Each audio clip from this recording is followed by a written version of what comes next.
بسم اللہ الرحمن الرحیم۔ السلام علیکم ورحمۃ اللہ وبرکاتہ۔ السلام علیکم ڈیئر ویورز۔ آج کا ہمارے پاس جو ٹاپک ہے وہ الفصل الاول، پہلا لیکچر ہے یہ، اور آج کے اس لیکچر میں 20 MCQs شامل کیے گئے ہیں۔ فرسٹ MCQs ہے ہمارے پاس، من هو الذی قال تعلموا العربیۃ فإنها من دینکم،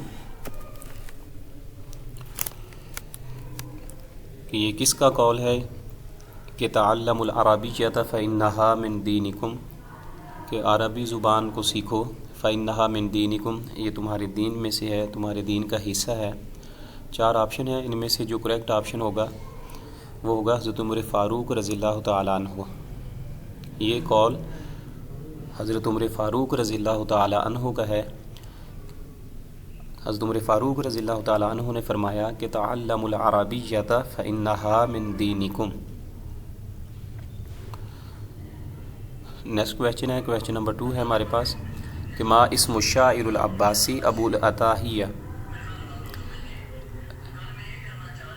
اسم الشاعر العباسی ابو العطاہیہ،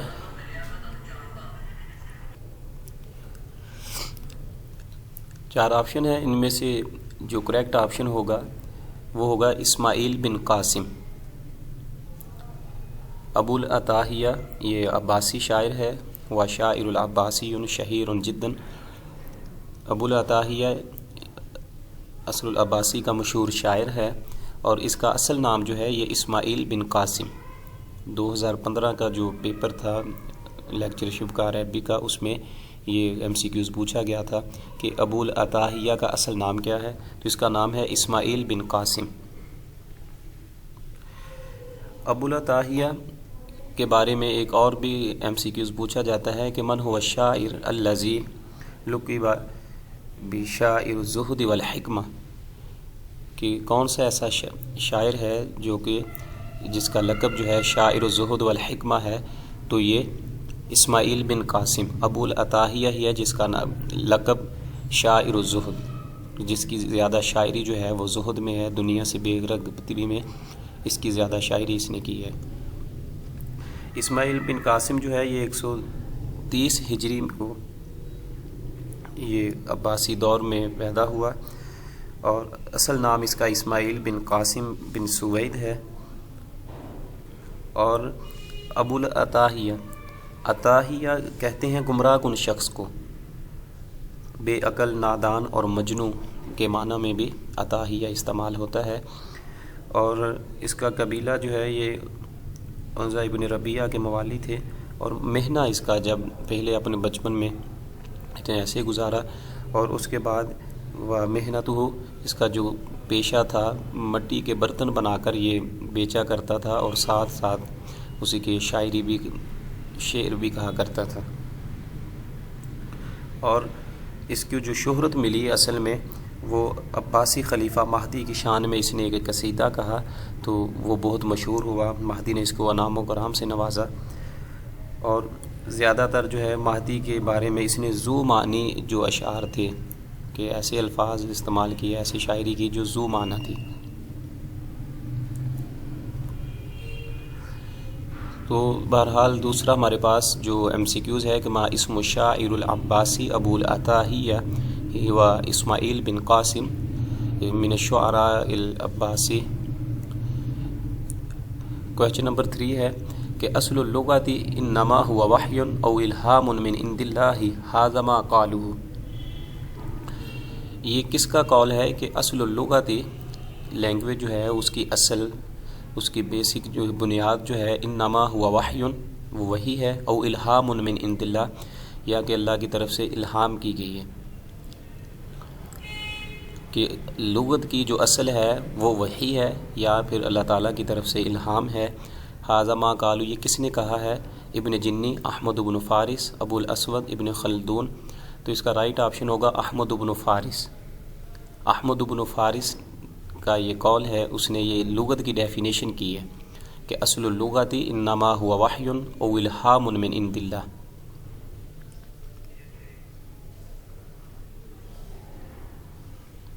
احمد بن فارس کا اصل نام احمد بن فارس بن زکریہ ہے اور 329 ہجری میں ان کی پیدائش ہے اور 395 ہجری میں ان کا وصال ہوا۔ ہوا لغوی و امام فی اللغۃ والادب، یہ لغت میں اور ادب میں امام مانے جاتے ہیں۔ ان کا تعلق جو ہے یہ بھی دولت عباسی دور سے ہے، اور ان کی جو مشہور کتابیں ہیں اس میں معجم ہے، ان کی معجم مقاییس اللغہ بہت ہی مشہور ڈکشنری ہے، اور اس کے علاوہ الاعمالی ہے، جامع التعویل ان کی مشہور ڈکشنری ہے، اور الصاحبی فی فقہ اللغہ، الصاحبی فی فقہ اللغہ یہ بھی ان کی مشہور کتاب ہے۔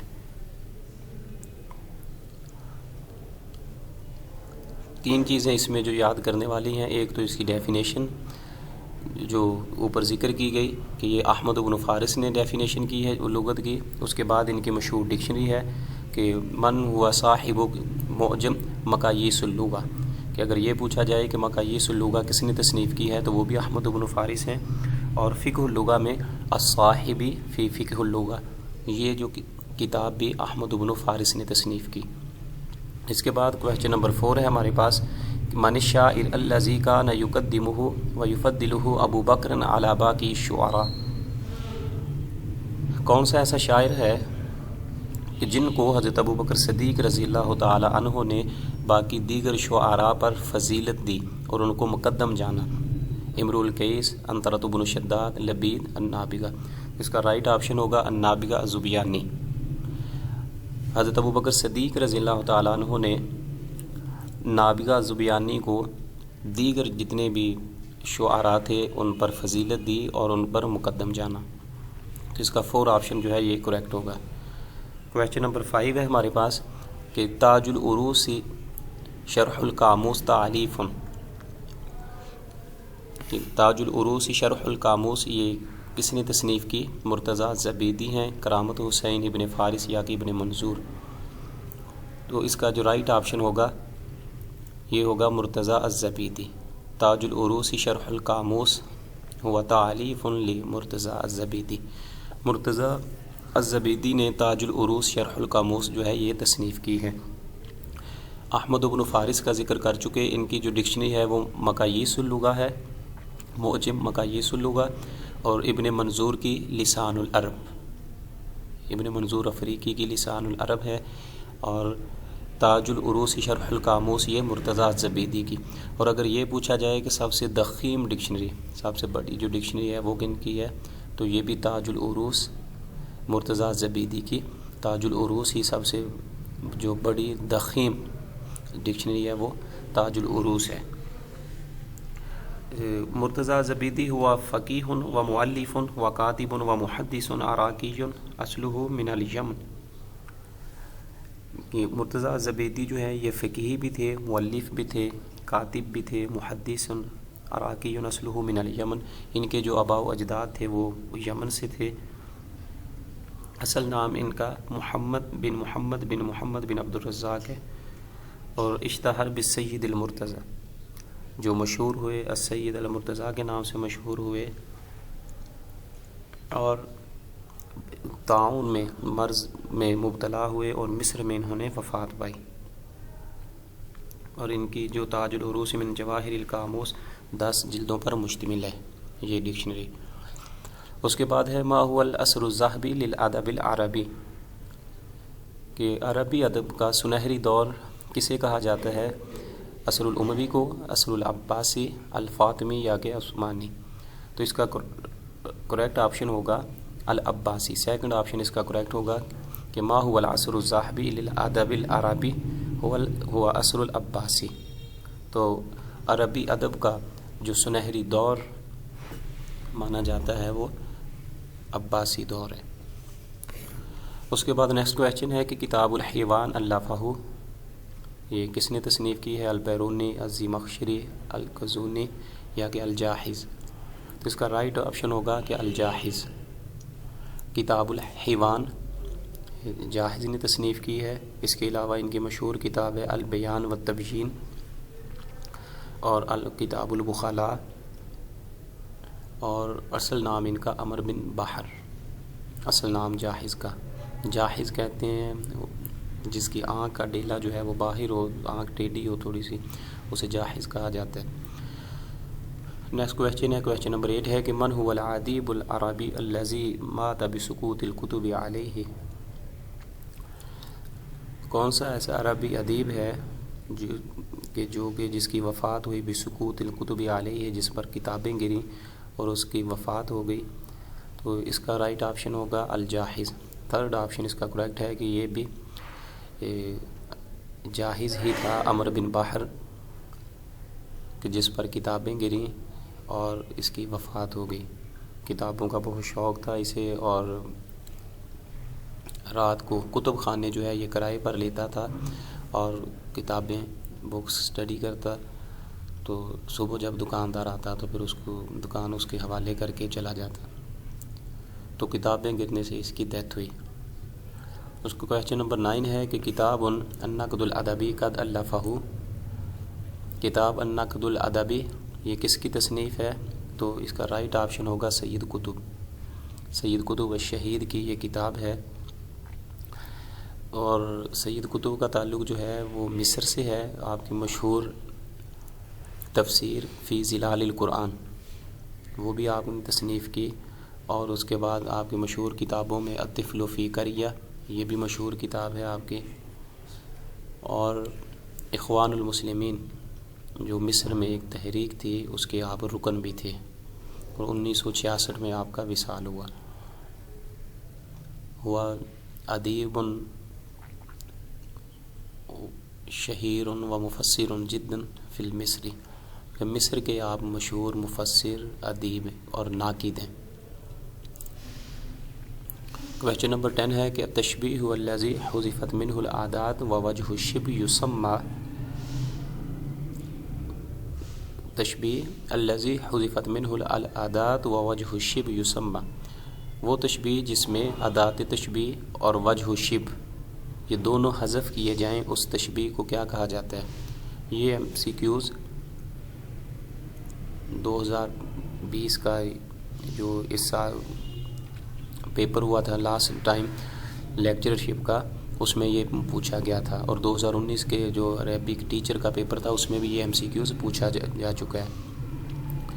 تو التشبیہ الذی حذفت منہ العادات ووجہ الشبہ یسمى التشبیہ البلیغ، وہ تشبیہ جس میں ادات تشبیہ اور وجہ الشبہ دونوں حذف ہوں اس کو تشبیہ البلیغ کہا جاتا ہے۔ مثال کے طور پر العلم نور، علم نور ہے۔ اب علم کو نور کے ساتھ تشبیہ دی گئی، لیکن اس میں جو ادات ہے اصل میں یہ تھا کہ العلم کالنور فی الہدایۃ، علم جو ہے یہ نور ہے فی الہدایہ، ہدایت میں، رہنمائی کرنے میں۔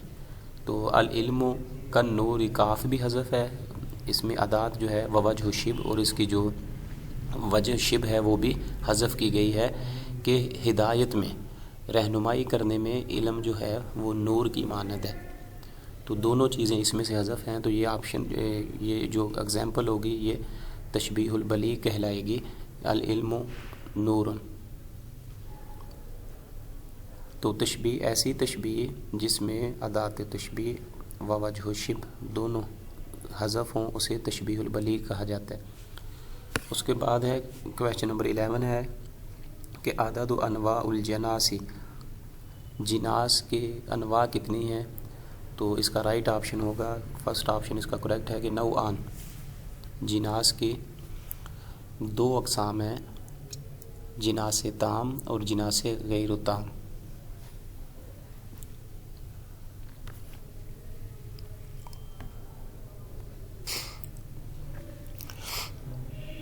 کویسچن نمبر 11 ہے ہمارے پاس کہ من اہم خصائص اللغۃ العربیہ، کہ عربی زبان کی جو اہم خصائص ہیں، خصوصیات ہیں، ان میں سے کون سی ہیں؟ الاشتقاق، الاعراب، الاصوات کلھا صحیح۔ یہ اشتقاق 2 مرتبہ لکھا گیا ہے لیکن ادھر آنا تھا الاصوات، تو کلھا صحیح، تو اس کا کریکٹ آپشن ہوگا کہ کلھا صحیح۔ عربی زبان کی جو خصوصیات ہیں، جو اہم خصوصیات ہیں، ان میں سے الاشتقاق، کہ ایک لفظ سے دوسرے الفاظ بنائے جاتے ہیں، مشتق ہوتے ہیں، یہ بھی کریکٹ ہے۔ الاعراب، اعراب بدلنے سے، چینج کرنے سے، زبر زیر پیش کے بدلنے سے معنی بھی بدل جاتا ہے، تو یہ بھی کریکٹ ہے۔ اور اس کے بعد ہے الاصوات، کہ آواز جو ہے فرق سے وہ بھی اس کا معنی بدل جاتا ہے، تو اس کا کریکٹ آپشن پھر ہوگا کہ کلھا صحیح، کہ یہ تینوں جو ذکر کیے جا رہے ہیں یہ آپشن اس کے یہ تینوں درست ہیں، پھر اس لیے کلھا صحیح جو ہے یہ کریکٹ آپشن ہوگا۔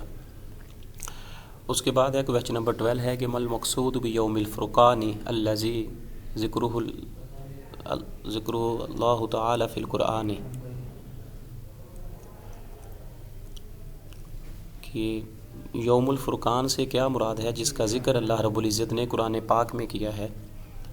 غزوہ احد، فتح مکہ، غزوہ تبوک یا کہ غزوہ بدر؟ تو اس کا رائٹ آپشن ہوگا غزوہ بدر۔ مل مقصود بیوم الفرقان، قرآن پاک میں غزوہ بدر کو یوم الفرقان کے نام سے ذکر کیا ہے، تو غزوہ بدر کو یوم الفرقان کہا گیا ہے قرآن پاک میں، اس کا 4 آپشن جو ہے یہ کریکٹ ہوگا۔ کویسچن نمبر 11 اور کویسچن نمبر 12 جو ہے یہ 2019 کا جو پیپر تھا عربک ٹیچر کا PBSE کے تھرو، اس میں یہ دونوں MCQs پوچھے گئے تھے۔ اس کے بعد ہے اول من جمع المعلقات، جس نے سب سے پہلے معلقات، جو 7 معلقات ہیں، جو مشہور نظمیں ہیں اصل الجاہلی کی، یہ کس نے ان کو جمع کیا تھا؟ الاسمعی، حماد الراویہ، طہ حسین ابن خلدون؟ تو اس کا رائٹ آپشن ہوگا سیکنڈ، کہ حماد الراویہ، کہ حماد الراویہ نے ان معلقات کو سب سے پہلے اکٹھا کیا، جمع کیا تھا اور ایک ترتیب کے ساتھ ان کو لکھا تھا۔ نیکسٹ کویسچن ہے کہ من کتب قصۃ نفس کریمہ، نفس کریمہ یہ قصہ، یہ ناول جو سٹوری ہے، یہ کس نے تصنیف کی؟ طہ حسین، یوسف السبائی، محمود تیمور یا کہ رضوی عاشور؟ اس کا کریکٹ آپشن ہوگا کہ یوسف السبائی۔ نفس کریمہ یہ قصہ الفہ ھذہ القصۃ یوسف السبائی، یہ قصہ نفس کریمہ جو ہے یہ یوسف السبائی نے تصنیف کیا تھا۔ ہوا کاتب مصری، یہ مصری کاتب ہے یوسف السبائی، اور MA کا جو سلیبس ہے عربی کا اس میں بھی یہ اس کا قصہ جو ہے نفس کریمہ یہ شامل کیا گیا ہے۔ نیکسٹ کویسچن ہمارے پاس کہ شاعر لقبہ شاعر القطرین من ہوا؟ تو اس کا رائٹ آپشن ہوگا خلیل مطران، کہ شاعر القطرین یہ خلیل مطران کو کہا جاتا ہے، تھرڈ آپشن اس کا کریکٹ ہوگا۔ اس کے بعد ہے ان اللغۃ التی نبحث فیہا فی علم اللغۃ ہی، کہ علم اللغت میں ہم جس لغت کے بارے میں بحث کرتے ہیں، جو زیر بحث لے کے آتے ہیں، اس میں سے کون سی لغت ہے؟ لغت الانسانی فقط، لغت جمیع الحیوانات، لغت العرب، لغت العجم؟ تو اس کا کریکٹ آپشن ہوگا کہ لغت الانسانی فقط، کہ علم اللغت میں جس لغت کے بارے میں بحث کی جاتی ہے وہ لغت الانسانی فقط انسانی لغت ہے۔ لغت جمیع الحیوانات جو جانوروں کی زبان ہے اس پر بھی بحث نہیں کی جاتی، لغت العرب اور لغت العربی والعجم ان پر بھی نہیں بحث کی جاتی، بلکہ لغت الانسانی فقط، جتنی بھی انسان کی جو بول جانے والی زبان ہے، لینگویجز ہیں، ان کے بارے میں علم اللغت میں بات کی جاتی ہے۔ تو فرسٹ آپشن اس کا کریکٹ ہوگا کہ ان اللغۃ التی نبحث فیہا فی علم اللغۃ ہی لغت الانسان فقط۔ کویسچن نمبر ہے ہمارے پاس 17 ہے کہ علم الاصوات و بناء الکلمات و بناء الجملات و دلالتہ ہی مجالات۔ علم الاصوات کا تعلق، و بناء الکلمہ، و بناء الکلمہ سے مراد علم الصرف کا تعلق، و بناء الجملہ اور بنا الجملہ سے مراد علم نحو کا تعلق و دلالت ہی مجالات، یہ مجالات جو ہیں ان کا تعلق جو ہے علم الصرف کا، علم النحو کا، علم الاسواد کا کن سے ہے؟ علم اللغت سے، علم الاشتقاق سے، علم المعاجم یا کہ علم المفردات؟ تو اس کا کریکٹ آپشن ہوگا علم اللغہ۔ فرسٹ آپشن اس کا کریکٹ ہوگا کہ علم الاسواد، علم الصرف، علم النحو کا تعلق علم اللغہ سے ہے۔ اول من حاول وضع تعریف لغت ہوا، کہ سب سے پہلے جس نے لغت کی ڈیفینیشن کی کوشش کی وہ کون ہے؟ تو اس کا کریکٹ آپشن ہوگا 4 میں سے ابن جنی، عثمان بن جنی جو ہیں ابن جنی، انہوں نے سب سے پہلے لغت کی ڈیفینیشن کی کوشش کی تھی، اور انہوں نے جو ڈیفینیشن کی تھی لغت کی کہ اللغہ ہی الاصوات التی یعبر بها کل قوم عن اغراضهم۔ اس کے بعد ہے کہ تضمین النثر او الشعر شیئا من القرآن الکریم او الحدیث الشریف من غیر دلالت علی انہ منہما یسمى، کہ قرآن پاک میں سے یا کہ حدیث شریف میں سے کوئی نثر یا کوئی شعر یا نثر میں قرآن پاک یا حدیث میں سے کوئی چیز لے لینا اور یہ بھی ذکر نہ کرنا کہ یہ قرآن اور حدیث سے بات لی گئی ہے، اسے کیا کہا جاتا ہے بلاغت میں؟ جناس، السجا، المقابلہ یا کہ اقتباس؟ تو اس کا کریکٹ آپشن ہوگا الاقتباس، کہ دوسرے لفظوں میں یہ اقتباس کی ڈیفینیشن بھی ہے، الاقتباس هو تضمین النثر او الشعر شیئا من القرآن الکریم او الحدیث الشریف من غیر دلالت علی انہ منہما یسمى الاقتباس۔ لاسٹ آپشن کویسچن ہمارے پاس کہ الجمع بین الشیء و ضدہ فی الکلام یسمى، کہ کلام میں ایک چیز کو ذکر کرنا اور ساتھ اس کی ضد کو بھی ذکر کرنا یہ کیا کہلاتا ہے بلاغت میں؟ اتباق، التوریہ، المقابلہ یا کہ اسلوب الحکیم؟ تو اس کا فرسٹ آپشن کریکٹ ہوگا کہ اتباق۔ اتباق کہا جاتا ہے کہ الجمع بین الشیء و ضدہ فی الکلام، کہ کہیں ایک چیز ذکر کی جائے اور اس کی ضد کو بھی، اس کا جو متضاد ہے وہ بھی ذکر کیا جائے، اسے اتباق کہا جاتا ہے۔ جیسے من الظلمات الی النور لا یستوی الاعمی والبصیر، اعمی نہ بینے کو اور بصیر بینا جو دیکھنے والا ہے، دونوں کو ایک ہی ذکر کیا گیا۔ مثلا آسماں، الارض، زمین اور آسمان، ان دونوں کو ذکر کر دیا جائے، مشرق اور مغرب دونوں کو اکٹھا ذکر کر دیا جائے، تو یہ اتباق کہلائے گا۔